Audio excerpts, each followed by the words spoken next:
Hello everyone, good morning. So अब आज हम जो है हायर एजुकेशन का हमने लेसन 8 तक पूरा कंटेंट किया था। अब हम हायर एजुकेशन का जो है प्रीवियस ईयर क्वेश्चंस प्रैक्टिस करेंगे और उसी के साथ हर कंसेप्ट ऑप्शंस का डिटेल करेंगे। ठीक है।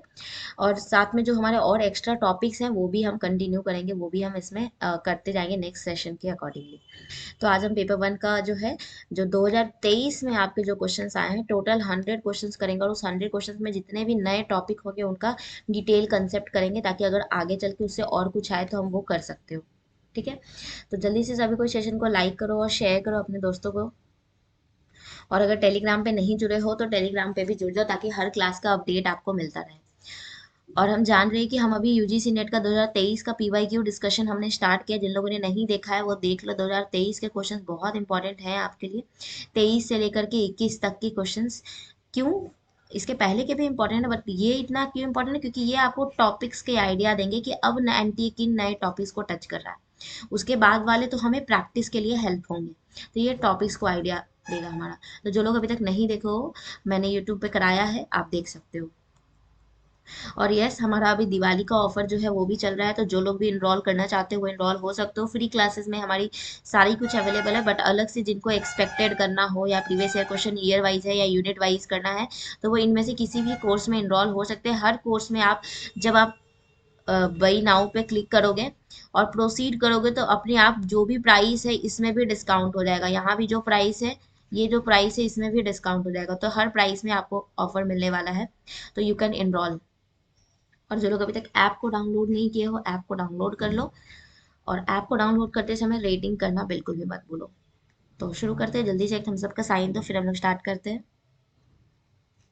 तो चलो, पहला क्वेश्चन है, what is the full form of spark? Spark का फुल फॉर्म क्या है?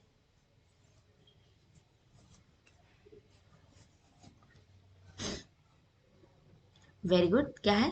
Scheme for promotion of academic and research collaboration. आज हम इसको देखते हैं। तो ये देखो, ये स्कीम है जो कि एमएचआरडी के द्वारा इनिशिएटिव लिया गया था, ताकि रिसर्च के इकोसिस्टम को इम्प्रूव किया जा सके हायर एजुकेशन में। और ये किसके बीच में कोलैबोरेशन होगा? इंडियन इंस्टीट्यूशंस और बेस्ट इंस्टीट्यूशन जो वर्ल्ड में है उनके बीच में ये कोलैबोरेशन होगा। उन्होंने, गवर्नमेंट ने अगस्त 2018 में सैंक्शन किया था scheme at a total cost of ₹418 crore for implementation up to 13/1 March 2020। IIT Kharagpur जो है वो इसका कोऑर्डिनेटिंग इंस्टीट्यूट था। याद रखना, पहला पॉइंट जिस एग्जाम में आएगा, स्पार्क का फुल फॉर्म किस लिए है इंपॉर्टेंट? तो रिसर्च के इकोसिस्टम को मेंटेन करता है। ये भी आपके पेपर वन में आया हुआ है। तीसरा, कब? तो 2018 में सैंक्शन किया गया था ये स्कीम, है ना। और तीसरा, कौन इसको कोऑर्डिनेट कर रहा था? तो IIT Kharagpur, IIT Kharagpur. Next, तो ये देखो, spark scheme for promotion of academic research कहाँ पे? नई दिल्ली में। ये रिसर्च इकोसिस्टम में इंडिया हायर एजुकेशन को किसके बीच में? इंडियन इंस्टीट्यूशंस और बेस्ट इंस्टीट्यूशंस जो वर्ल्ड में है। 28 नेशन सेलेक्ट हुए थे, इंक्लूडिंग कनाडा। कनाडा को इंक्लूड करते हुए, ताकि वो प्रॉब्लम्स को सॉल्व कर सके। 600 ज्वाइंट रिसर्च प्रपोजल, कम से कम 600 रिसर्च प्रपोजल ज्वाइंट, मतलब इंडियन और जो इंडियन इंस्टीट्यूशन में बेस्ट वाले, इनके रिसर्च प्रपोजल्स को 2 साल तक जो है फैसिलिटेट किया जाएगा, अवार्ड किया जाएगा स्कीम में, with the best in class faculty and renowned research groups के द्वारा। कहता है set of thrust 5 thrust area, किन एरियाज में? तो इन 5, ये भी इंपॉर्टेंट है। Fundamental research, emergent areas of impact, convergence, action oriented research और इनोवेशन ड्राइवर। इन बेसिस पे ये 5 थर्स्ट एरियाज पे जो है रिसर्च को क्या देगा। And sub theme areas in each thrust area has been identified for collaboration under SPARK based on emergent relevance and importance for the nation. ठीक है। तो ये हमारा क्या है? स्पार्क है। इसमें जो है इंपॉर्टेंट पॉइंट्स क्या बोला गया? सबसे पहला, visit and long term stay of top international faculty या रिसर्चर्स, यानी जो रिसर्चर्स होंगे या जो इंटरनेशनल फैकल्टी होंगी वो विजिट करेंगे इंडियन इंस्टीट्यूशन में। इंडियन स्टूडेंट भी विजिट कर सकते हैं, किस चीज़ के लिए? ट्रेनिंग के लिए, एक्सपेरिमेंटेशन के लिए, प्रीमियर लेबोरेटरीज में। अगर यहाँ वो अवेलेबल नहीं है तो जहाँ भी ये लेबोरेटरीज है उनको विजिट करने का मौका दिया जाएगा। Joint development of niche course, जैसे वर्ल्ड, जो हमारे बेसिक कोर्स होते रहे, world class books, monograph, translatable patents, demonstrable technologies, ये सब जो है ज्वाइंट डेवलप किया जाएगा। बायलेटरल कोऑपरेशन, दोनों तरफ से कोऑपरेशन होगा एकेडमिक और रिसर्च पार्टनरशिप्स के थ्रू। और पब्लिकेशन, डिससेमिनेशन एंड विजिबिलिटी, यानी कोई भी चीज़ पब्लिकेट करें, पब्लिश करें, डिसेमिनेट मतलब शेयर कर रहे हैं high profile international conference in India. याद रखना इसमें पहला की पॉइंट ये एमएचआरडी के द्वारा प्रकाश जावड़ेकर ने का न्यू दिल्ली में लॉन्च किया था 2018 में। इसमें टोटल 28 सिलेक्टेड नेशंस थे जिसमें कनाडा भी इंक्लूड था। 5 थर्स्ट एरिया था ये, ठीक है। नेक्स्ट आओ, according to NEP 2020 India will be promoted as a global study destination providing premium education at affordable cost, thereby helping to restore its role as। अब यही हमारा सेम टू सेम अभी just हमने पढ़ा ना, internationalisation of higher education in SSB. SSB में हमने ये पढ़ा था और उसमें मैंने बात करी थी। तो बताओ, कह रहा है इंडिया जो है पूरी दुनिया, इंडिया के जो अच्छे अच्छे बेस्ट टीचर्स हैं या जो वर्ल्ड के बेस्ट टीचर्स हैं, अब इंडिया अपनी अच्छे टीचर्स का यूज इंटरनेशनल में भी करेगा। तो इंडिया किस तरीके से जाना जाएगा? वेरी गुड, विश्व गुरु। किस तरीके से? विश्व, क्योंकि वो वर्ल्ड को भी अब अपना रोल जो है वो वहां भी प्रोवाइड कर रहे हैं और ग्लोबल स्टडी को प्रमोट कर रहे हैं। और ये हम किस, ये स्कीम किसके अंदर है? Internationalisation of higher education. Next question करो, what is the full form of एनसीआईवीई?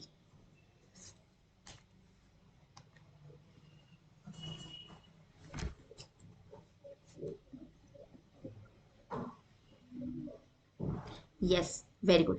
National Commission for Committee for the Integration of Vocational Education. National Committee for the Integration of Vocational Education, यानी MHRD जो constitute करा है national committee integration of vocational education के लिए, consisting of experts in vocational education and representatives from across ministries, है ना।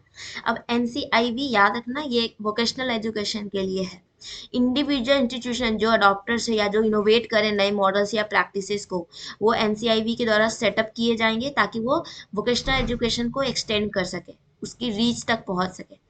कहता है 12 5 ईयर प्लान जो कि 2012 से 17 तक था, एस्टिमेट के बहुत small percentage of work group है, लेस देन 5% जो वोकेशनल एजुकेशन रिसीव करते हैं। जो अदर कंट्री से कंपेयर करें तो क्या है, यूएसए में 52%, साउथ कोरिया में 75, एज हाई एज 96%, है ना। USA 52, Germany 75, south Korea 96।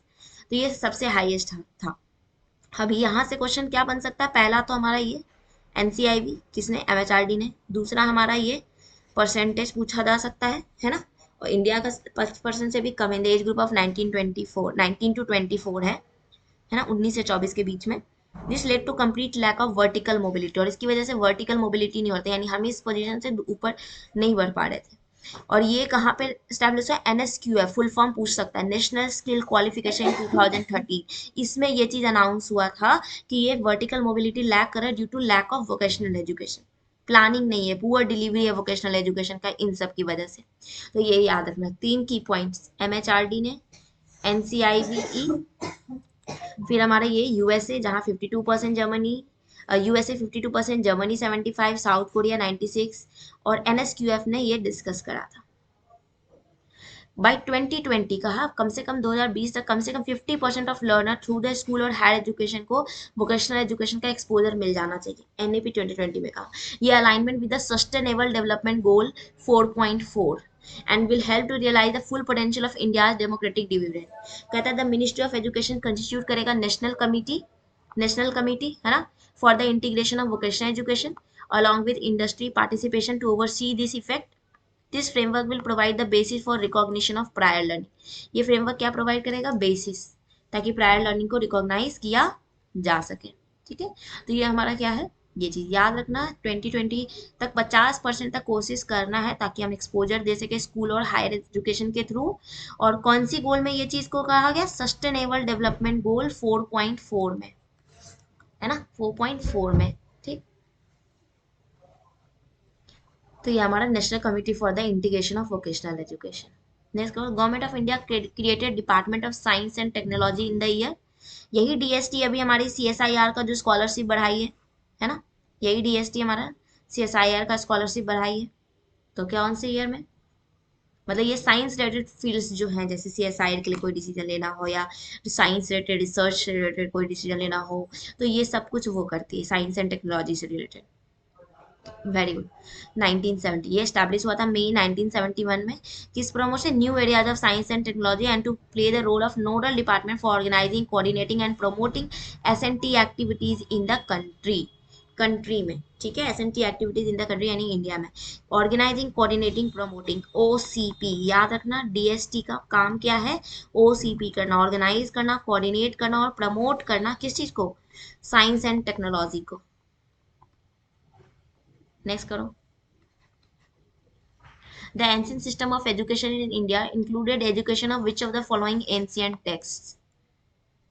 ये तो बहुत आसान है, हमने ये पढ़ रखा है हमने, बताओ इनमें से।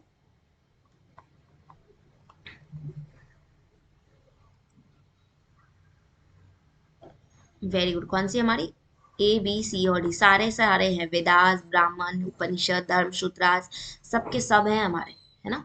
ये सबके सब है हमारे। वेद भी एंशिएंट टेक्स्ट में है, ब्रह्मा भी, उपनिषद भी, धर्म सूत्र भी। नेक्स्ट करो। विच आर द फॉलोइंग, अभी से दो तीन तरीके के क्वेश्चन आता है। स्पेसिफिक प्रोग्राम जो इनिशिएटेड हुआ है bye UGC for the promotion of values and ethical practices. Values और एथिकल प्रैक्टिसेस के लिए किसको यूजीसी ने प्रमोट किया है?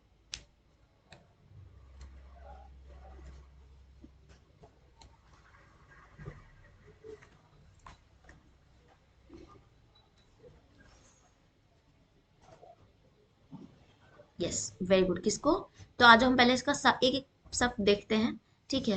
विश्व भारत तो है हमारा जो विश्व गुरु से रिप्रेजेंट है, विश्व दर्शन नहीं कि विजिट, ये तो विश्व की वर्ल्ड का हम विजिट करेंगे, दर्शन वाला बात कर रहा है पूरी दुनिया को। ये तीन जो है हमारे मेनली स्पेसिफिक वैल्यू रिलेटेड, जीवन कौशल, दीक्षा आरंभ और गुरु दक्षता। देख लो पहले, फिर हम देखते हैं ए बी और डी। जीवन कौशल, दीक्षा आरंभ और गुरु दक्षता, ये तीन जो है किस चीज के लिए? वैल्यूज एंड एथिकल प्रैक्टिसेस के लिए। ध्यान रखना, promotion of values and ethical practice. एक और क्वेश्चन है, ये भी कर लो तब सबको एक साथ एक्सप्लेन करते हैं। ये हो, कह रहा major initiative have been taken by UGC with a mission to address ethical practices in research and publication. देख रहे हो, दोनों वही बोल रहा है, ऑप्शंस भी लगभग वही है, बस हमको यहाँ रिसर्च और पब्लिकेशन के टर्म में बोलना और वहां हमको वैल्यूज और एथिक्स के टर्म में बोलना था। तो बताओ।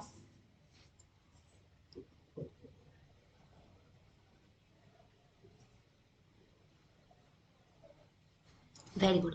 तो यहाँ हमारा क्या है? बी सी और डी, है ना। बी सी और डी, मूल्य प्रवाह, गार्थ, guidance document on good academic and research practice, full form आ सकता है हमारे पास। CARE consortium for academic research and ethics. और दीक्षा तो हमारा आया ही हुआ है, digital infrastructure for knowledge sharing.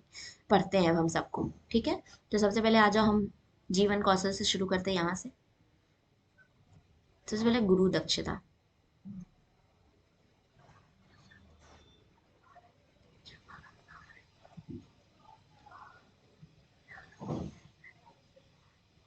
गुरु दक्षता क्या है? फैकल्टी इंडक्शन प्रोग्राम है, जो कि किसके द्वारा? यूजीसी के द्वारा इनिशिएट फैकल्टी इंडक्शन प्रोग्राम है, याद रखना। इसका एम क्या है कि जो भी फ्रेशली कैंडिडेट हैं या यूनिवर्सिटी टीचर्स है, उनको फैमिलराइज किया जाएगा यूनिवर्सिटीज के rules regulation, ICT enable teaching learning, उनको इक्विप किया जाएगा यूनिवर्सिटी के रूल्स रेगुलेशन से, गवर्नेंस से, एडमिनिस्ट्रेशन मेंबर से, इन सब चीज से। ये गुरु को दक्ष बनाया जाएगा, यानी फैकल्टी को इंडक्ट किया जाएगा। ये कम से कम 170 से 175 घंटे का होना चाहिए, including some project work and field visits. An ideal duration of the programme will therefore be approximately 1 month, excluding Sunday and national holidays. It will include 10 modules. और इन 10 मॉड्यूल्स में क्या होंगे? हमारा module 1 higher education and its ecosystem, module 2 में curriculum designing, outcome based learning. हो सकता है ये पूछ दे कि कौन कौन से मॉड्यूल जो है वो हमारे दक्षता प्रोग्राम में आते हैं। Teaching learning and assessment, technology for teaching and assessment of I generation, personal emotional development, research profession, academic integrity, constitutional values, environmental consciousness और strategic planning and management, और strategic planning and management, है ना। तो ये total 10 modules गुरु दक्षता के अंदर करे जाएंगे। गुरु दक्षता के अंदर जो है किए जाएंगे, ठीक है। तो ये ध्यान रखना। तो ये हो गया हमारा जी गुरु दक्षता। नेक्स्ट है दीक्षारंभ। दीक्षारंभ भी इसी तरीके से, यहाँ स्टूडेंट इंडक्शन प्रोग्राम है, स्टूडेंट को नए इन्वायरमेंट में, नए एडजस्टमेंट में फैकल्टी मेंबर्स के साथ बिल्ड बॉन्ड करने के लिए ये हमारा स्टूडेंट के द्वारा है। इसको भी union minister of MHRD UGC ने लॉन्च किया गया था दीक्षा आरंभ, ताकि स्टूडेंट को एडजस्ट करा सके, फील करा सके। याद रखना ये क्या है, गुरु दक्षता फैकल्टी इंडक्शन प्रोग्राम है। दीक्षारम स्टूडेंट के लिए है इंडक्शन प्रोग्राम, ये भी यूजीसी के द्वारा है, ठीक है, ध्यान रखना। नेक्स्ट है, अब इसको इम्प्लीमेंट कैसे करना है, तो फैकल्टी इंडस्ट्रियल प्रोग्राम 62 सेंटर पे इम्प्लीमेंट होगा, किसके, Pandit Madan Mohan Malaviya mission on teachers and teaching, teachers and teaching है ना, Pandit Madan Mohan Malaviya mission on teachers and teaching scheme of MHRD government of India and 66 human resource development centre under university grant commission नई दिल्ली में, ठीक है, तो ये हमारा है।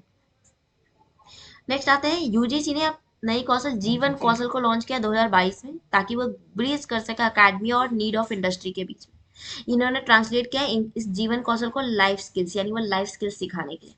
Move claims UGC is in line with NEP 2020।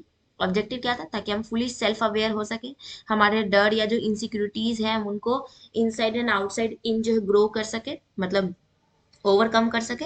Increase self knowledge and awareness of emotional competency, emotional intelligence, इसको aware कर सके। मतलब हम ये सब लाइफ स्किल, जीने का जो स्किल्स है कि हम इमोशनली कैसे अपने आप को स्टेबल बना सकते हैं, कैसे अपने डर से इनसिक्योरिटीज से ओवरकम कर सकते हैं, कैसे नई नई अपॉर्चुनिटी को एक्सपीरियंस कर सकते हैं, कैसे इंटरपर्सनल स्किल डेवलप कर सकते हैं, अपने आप को स्ट्रेस मैनेज कर सकते हैं, इफेक्टिवली टाइम मैनेज कर सकते हैं, ये सारा। यानी यूजीसी ने डिवाइड किया 4 मेन कैटेगरीज। पहला कम्युनिकेशन स्किल्स, दूसरा प्रोफेशनल स्किल्स, तीसरा लीडरशिप एंड मैनेजमेंट स्किल्स, और चौथा यूनिवर्सल ह्यूमन वैल्यूज। चौथा क्या है हमारा, यूनिवर्सल ह्यूमन वैल्यूज। तो ये हमारे क्या है यूजीसी के, जो कि हमारा 4 मेन कैटेगरीज में आता है ना, जीवन कौशल, दीक्षा आरंभ और Guru Dakshata. Next, which of the following major initiative जो है जीवन कौशल में, क्या हमारा लाइफ स्किल्स 2020 में है ना। अब ये सब देखते हैं इसको, मूल्य प्रवाह, ये सब रिसर्च के लिए लिया गया था। मूल्य प्रवाह ये भी एक ऑनलाइन प्लेटफॉर्म है जो कि यूजीसी ने डेवलप किया क्वालिटी रिसर्च वर्क के लिए। इसमें मूल्य प्रवाह क्या चाहिए, क्वालिटी रिसर्च को प्रमोट करना और प्लेगरिज्म को डिस्करेज करना। यानी कह रहा है ये प्लेटफॉर्म आपको अलाउ करेगा यूनिवर्सिटीज को कि अपने आउटपुट, रिसर्च आउटपुट को सबमिट करो और कोई एक्सपर्ट कमिटी जो है वो आपको इवेलुएट करे। गार्प क्या है, ये guidance document on good academic and research practice, यानी ये आपके एथिकल रिसर्च और पब्लिकेशन के लिए एथिकल प्रैक्टिस के लिए ये डॉक्यूमेंट आपको गाइडलाइन देगा किस तरीके से आप ऑथरशिप मेंटेन कर सकते हो, डाटा मैनेज कर सकते हो, प्लेगरिज्म से बच सकते हो, कॉन्फ्लिक्ट ऑफ इंटरेस्ट क्या है, ये सब कुछ ये जो बताएगा। नेक्स्ट है care consortium for academic research and ethics, ये यूजीसी के द्वारा स्टैब्लिश किया गया ताकि एथिकल प्रैक्टिस को प्रमोट किया जा सके, मेंटेन किया जा सके list of quality academic journals and provide guidelines for the selection of appropriate journal for publication. ये वर्कशॉप्स एंड ट्रेनिंग प्रोग्राम्स को कंडक्ट करता है, वर्कशॉप्स एंड ट्रेनिंग प्रोग्राम को, है ना। तो ये सारा हमने कर लिया अभी,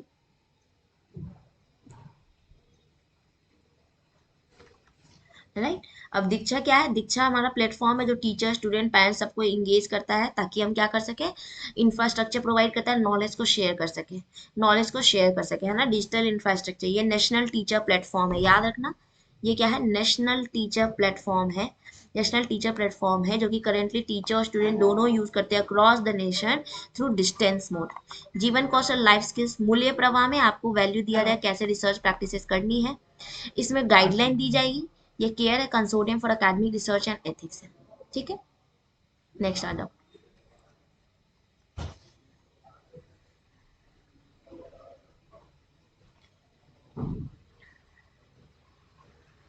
नेक्स्ट कह रहा है technical education is that which emphasizes on the learning of techniques as technical procedures and necessary skills and aims at preparing technicians usually above secondary level.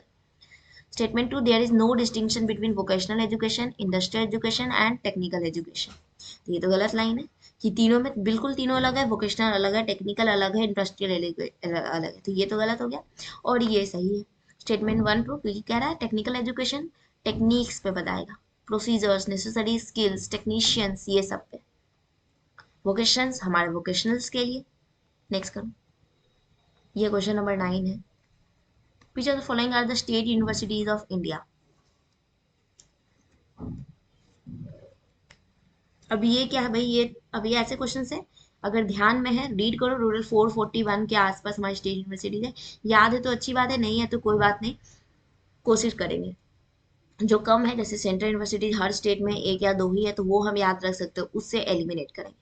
तो यहाँ जो हमारा, यहाँ हमारा क्या, ए सरदार पटेल यूनिवर्सिटी गुजरात स्टेट है, आचार्य नागार्जुन यूनिवर्सिटी आंध्र प्रदेश, और गुवाहाटी यूनिवर्सिटी आसाम। ये सब सिक्किम यूनिवर्सिटी सेंट्रल यूनिवर्सिटी है, नागालैंड यूनिवर्सिटी ये भी सेंट्रल है। तो ये बाकी तीन हमारे क्या है, स्टेट है। हम जानते, अब इसके स्टेट से जो दो क्वेश्चन आते हैं हम वो देखते हैं। कहता है यूजीसी ने डेट रिकॉर्ड शेयर किया, सबसे पहले share by the university of Madras, Calcutta और यूनिवर्सिटी ऑफ मुंबई 1857 में पहला, जो हम जानते हैं, है ना। स्टेट एक्ट के तहत यह आता है, प्रोविंशियल स्टेट एक्ट के तहत। इसमें कहता है कि इस जरूरी नहीं है, कुछ स्टेट यूनिवर्सिटीज को फंड मिलते थे, कुछ को नहीं, किस बेसिस पे, तो ये क्वेश्चन आता है। जितने भी 12B you section 12B of UGC act के हैं, जो कि जून 17 1972 में आया था, वेर नॉट क्वालिफाइड, है ना, एज पर सेक्शन 12B, जो भी 12B के अनुसार, जो भी 12B के अनुसार अगर क्वालिफाई नहीं हो रहे हैं, तो वो यूजीसी हो या किसी भी सेंट्रल गवर्नमेंट के थ्रू हो, वो ग्रांट के लिए अक्वायर नहीं कर सकते, not qualified for acquiring grant. कहता है such a university will be capable to accept grants only if UG is satisfied that given the standard applied down and the process being obeyed। अगर जो भी standard है वो fulfil हो रहा है और जो प्रोसेस है वो ओबे किया जा रहा है, तो वो यूनिवर्सिटी जो है वो उस जो 12B में आ रही है उसके अलावा फिर भी वो उस ग्रांट को रिसीव कर सकती है ना। और टोटल लिस्ट में से यूजीसी 2022 नवंबर 2021 में, 23 आ चुका है तो मे भी बदला हो, 21 तक का डाटा अवेलेबल है वेबसाइट पे, रिकॉर्ड किया कि 259 यूनिवर्सिटीज ऐसे हैं जो फिट करती है कि वो सेंट्रल और यूजीसी अलायंस से रिसीव कर सकती है ग्रांट को। ठीक है,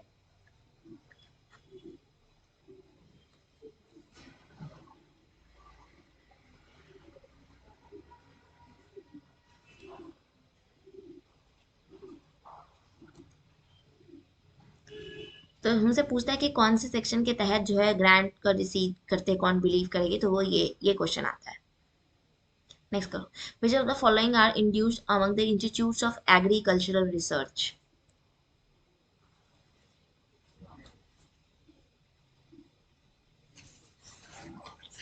वेरी गुड, यहाँ पे हमारा सब होगा। Indian council, ICAR, Indian institute of food technology, central agriculture marketing department, Indian dairy, ये चारों के चारों हमारे जो है इंस्टीट्यूट है एग्रीकल्चर रिसर्च के लिए, क्योंकि एक एग्रीकल्चर रिसर्च करने में आईसी, जैसे हमारा Indian council of social science research है, उसी तरह से ये एग्रीकल्चर फूड टेक्नोलॉजी पे, मार्केटिंग डिपार्टमेंट में एग्रीकल्चर में कैसे वो, और जो डेयरी प्रोडक्ट्स के लिए, तो वो हमारा ये सारा होता है। नेक्स्ट करो, क्वेश्चन नंबर 11 है। In ancient India, education was free. In ancient India, education was centralized.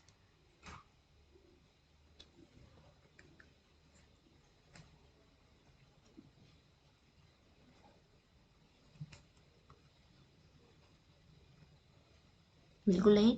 यहाँ पर स्टेटमेंट 1 तो ट्रू है कि एंशियंट इंडिया में एजुकेशन फ्री था, बट सेंट्रलाइज नहीं था। सेंट्रलाइज मतलब सब जगह एक जैसा ही चल रहा है, नहीं ना।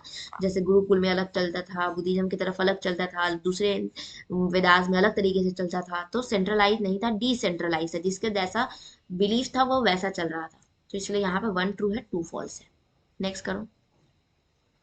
According to ancient Hindu system of education, an aspect of education which is emphasized by the upholder of education democratic society is that education should be free as far as practicable. Or according to ancient Hindu system of education, an aspect of education which is emphasized by the upholders of education in democratic society is that education should be compulsory as far as practicable.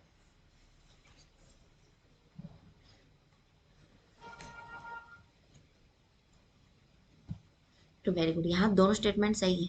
पहले के अनुसार Hindu system of education, हमारे democratic society में education free, जितना ज़्यादा कोशिश practicable हो सकता है। और ancient Hindu system of education के अकॉर्डिंग एम्फेसाइज होता है up holder of education should be compulsory. यहाँ बोल रहा है free as far as practical. ठीक है, वही स्टेटमेंट है, बस फ्री और कंपलसरी होना चाहिए। तो फ्री एंड कंपलसरी एजुकेशन की तो हम बात करते ही है, तो इसलिए दोनों स्टेटमेंट सही है। नेक्स्ट करो। फर्स्ट वर्टिकल, ये बहुत आया है इस बार हमारे पेपर 1 में। ये चारों एनईपी 2020 मैंने कराया है आपको, देखो।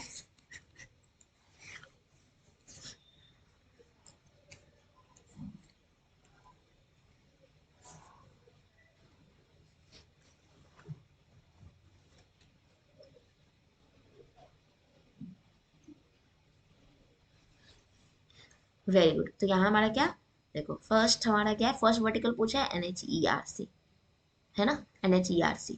सेकेंड वर्टिकल क्या है हमारा, general education. Third higher education grant council, national accreditation council. और सबका फंक्शंस मैंने आपको NEP 2020 के तहत बताया है। सिंगल ओवर, कौन किसने बोला था, ये higher education commission of India ने कहा था कि single overarching umbrella body होना चाहिए हायर एजुकेशन के लिए। नेक्स्ट करो। According to National Education Policy document, the teacher must be the locus of basic reforms in the country's educational reforms. और दूसरा कह रहा है हिस्टोरिकली मार्जिनलाइज, यानी जो पुराने में मार्जिनलाइज थे, कह दो ऐसे जिनको बहुत ज़्यादा अपॉर्चुनिटी नहीं मिलती थी, डिसएडवांटेज स्टूडेंट सेक्शन जो थे, get paid quality education irrespective of their place of residence. इससे मतलब नहीं कि वो कहाँ रहते हैं, उनको पेड क्वालिटी एजुकेशन मिलता था। तो स्टेटमेंट टू फॉल्स है नहीं ना, जो डिसएडवांटेज थे उनको क्वालिटी एजुकेशन, तो पहला तो एजुकेशन मिलना मुश्किल था, ऊपर से पेड है, तो ये गलत है कि कहीं भी हो, नहीं ये पॉसिबल नहीं था कि कहीं भी होते थे और उनको क्वालिटी एजुकेशन मिलता था, तो ये गलत है। वन ट्रू है कि NEP डॉक्यूमेंट कहता है टीचर एक लोकस है, बेस है कंट्री में रिफॉर्म्स लाने के लिए, सुधार करने के लिए। नेक्स्ट करो। कौन सी यूनिवर्सिटी थी all university examination open to girls in 1883?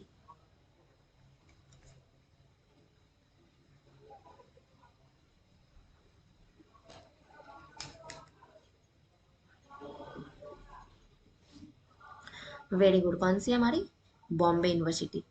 University, अब मुंबई, यूनिवर्सिटी ऑफ मुंबई अब इसको बोलते हैं, पहली यूनिवर्सिटी है जिसने वुमेन को पार्टिसिपेट किया यूनिवर्सिटी एग्जामिनेशन। 1883 एक ग्राउंड ब्रेकिंग डिसीजन था जहाँ पे यूनिवर्सिटी एग्जामिनेशन को ओपन किया गया था वुमेन्स के लिए भी, to pursue higher education equal footing with main.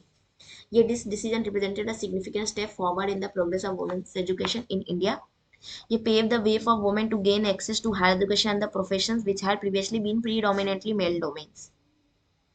It should be noted that while the other universities listed, Allahabad University, Delhi University, and the University of Madras also played important roles in promoting women's education, Bombay University was the one that made the specific changes in 1883. है ना, next करो। अब ये भी हमने पढ़ रखा है कि तक्षशिला यूनिवर्सिटी और विक्रमशिला ये सब नालंदा यूनिवर्सिटी। तो कह रहा है हुआन जैंग जो है इंडिया में पहली बार तक्षशिला यूनिवर्सिटी के बाद में आए थे और स्टूडेंट बन गए थे, और हुआन Zang visited India and became a student of Yoga Shastra. नहीं, याद करो, योग हुआन जैंग तक्षशिला नहीं, नालंदा, है ना। Monk scholar traveller and translator who travel India in the 7th century AD और नालंदा यूनिवर्सिटी के थे in Bihar, not Takshashila university.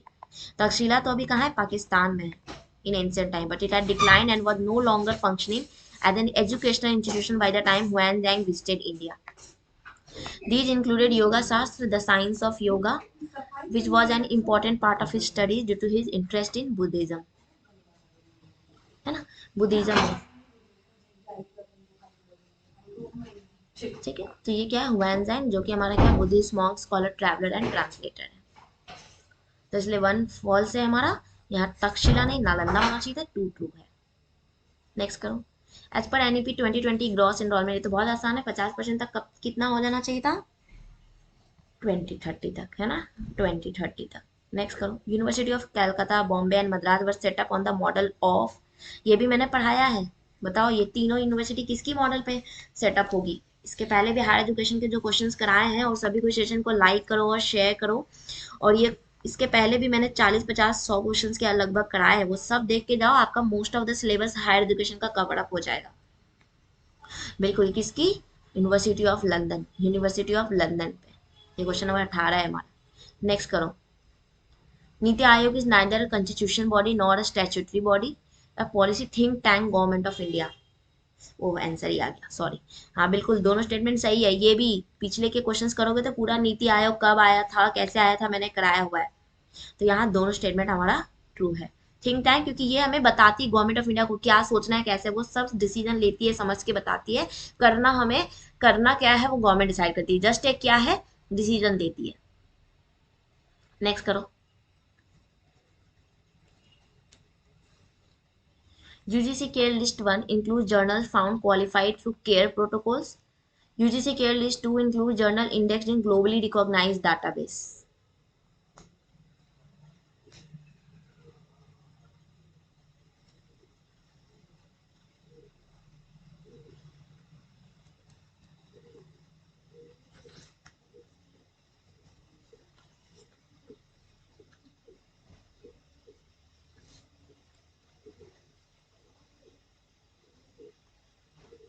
बिल्कुल, तो यहाँ दोनों स्टेटमेंट सही है। यूजीसी केयर लिस्ट वन जो है qualified through UGC care protocols, और जो ग्लोबली रिकॉग्नाइज यानी स्कोपस वगैरह जो होते हैं वो केयर लिस्ट ग्रुप 2 में भी आते हैं, जो ग्लोबली भी रिकॉग्नाइज किए जाते हैं वो सारा। यूजीसी केयर जो है क्वालिटी मैंडेट यूजीसी रखता है, क्वालिटी मैंडेट है जो कि हाई क्वालिटी रिसर्च की बात करता है ना। इसमें कहता है केयर का मतलब है लिस्ट ऑफ क्वालिटी जर्नल्स, है ना। केयर क्या है, consortium for academic and research ethics, है ना। Announce by the UGC notification 14 January 2009 to continuously monitor identify quality journals across discipline.